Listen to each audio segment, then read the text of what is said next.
বেআইনিভাবে চাষের জমি এবং সরকারি জমি থেকে কাটা হচ্ছে মাটি। এই ছবি কুলতলি থানার কুন্দখালী গ্রামের কীর্তনখোলার এলাকার ঘটনা। চাষের জমির মাটি সরকারি নিয়মকে বুড়ো আঙুল দেখিয়ে মাটি জেসিবি দিয়ে কেটে তুলে নিয়ে যাওয়া হচ্ছে আজাদ ইটভাটায়। কুলতলিতে রয়েছে প্রায় 53টি ইটভাটা, যার মধ্যে চলছে 31টি ইটভাটা। অভিযোগ, অধিকাংশ ইটভাটার মাটি বেআইনিভাবে কাটা হয়। বিরোধীদের অভিযোগ, এই ইটভাটার মাটি টাকার পেছনে রয়েছে শাসক দল ও প্রশাসনের একাংশ। টাকার বিনিময়ে সরকারি মদতে এই চাষের জমি ও নদীর মাটি কাটা হচ্ছে। এদিন সংবাদ মাধ্যমের মুখোমুখি হয়ে সোলেমান মণ্ডল এবং কুলতলির পঞ্চায়েত সমিতির বন ও ভূমির কর্মাধ্যক্ষ শাহাদাত শেখ কি বললেন শুনুন। কুলতলির সমস্ত ভাটা যারা এই সমস্ত ভাটাগুলো চালায়, তারা সরকারের আইন নিয়ম মেনে রয়্যালটি দেয়। সেই পদ্ধতি মেনে তারা মাটি কেটে ভাটার কাজে ব্যবহার করে। হয়তো আজাদ ভাটা যে আইন নিয়ম মেনে কাজ করার কথা সেটা করেনি। আমরা পরবর্তী আইন নিয়ম মেনে যাতে কাজ করে সেটাকে অ্যাকশন নেব এবং ওকে বলেও দেব। বিরোধীদের অভিযোগ, আজাদ ভাটার মালিক পঞ্চায়েত সদস্য তৃণমূলের, তাই এইভাবে কাজ করছে। বিরোধীদের অনেক অভিযোগ থাকবে, সেটা কিন্তু বাস্তবায়িত নয়। আমরা বহু অভিযোগ বিরোধীদের দেখেছি।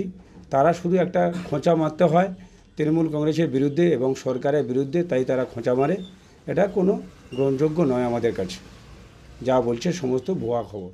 খাল নেই বলে এটা মাছ চাষের জন্য এটা পুকুরটা একটু বড় করছি। আর অনেকটা ডিপ করা হচ্ছে না, ডিপ হচ্ছে না, 3 ফুটের কম আছে। পারমিশন করিয়েছেন বিয়ালার থেকে? পারমিশন করা আছে থানা থেকে। কোথায় পারমিশন করিয়েছেন? থানা থেকে। বিয়ালা পারমিশন আছে। করিয়ে মাটি কাটাচ্ছে? হ্যাঁ। মাটি কোথায় যাচ্ছে? মাটি ওই আমার একটা জমি ভরাট হচ্ছে না। তার সমস্ত জায়গায় এই মাটি মাফিয়া বা মাটির সাথে দুর্নীতি, এবং এই দুর্নীতির সাথে প্রত্যক্ষ এবং পরোক্ষভাবে শাসক দল জড়িয়ে আছে। এবং সেই সাথে ওই আজাদ ভাটার মালিক যিনি নজরুলদা বলেছেন যে আমি থানা থেকে পারমিশন নিয়েছি, সেটা থানা পুলিশের বিষয়।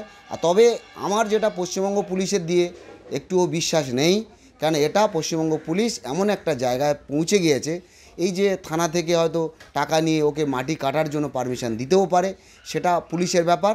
তবে আমার যেটা সম্মান আমি ভারতীয় জনতা পার্টির পক্ষ থেকে বলতে চাই, এখন সমস্ত কেন্দ্র সরকারের যে সমস্ত প্রকল্পের কাজ বা পঞ্চায়েতের কাজ বন্ধ হয়ে গেছে। এখন শাসক দলের নেতারা এইভাবে এই মাটি দুর্নীতি বা নদী, সমস্ত জায়গায় নদী গর্ভ থেকে মাটি কাটা, জঙ্গল কাটা, এইভাবে এই দুর্নীতির সাথে জুড়তি হয়ে তৃণমূল কংগ্রেসের শাসক দল এই অত্যাচার চালিয়ে যাচ্ছে। সেই সাথে গ্রামের মানুষজনকে তাদেরকে ভয় দেখিয়ে জায়গায় মাটি কাটা এবং জায়গা জোর করে জমি দখল করা, এরকম একটা শাসক দলের অত্যাচার। দক্ষিণ 24 পরগনা থেকে বাবলু প্রামাণিকের রিপোর্ট, চ্যানেল 24/7।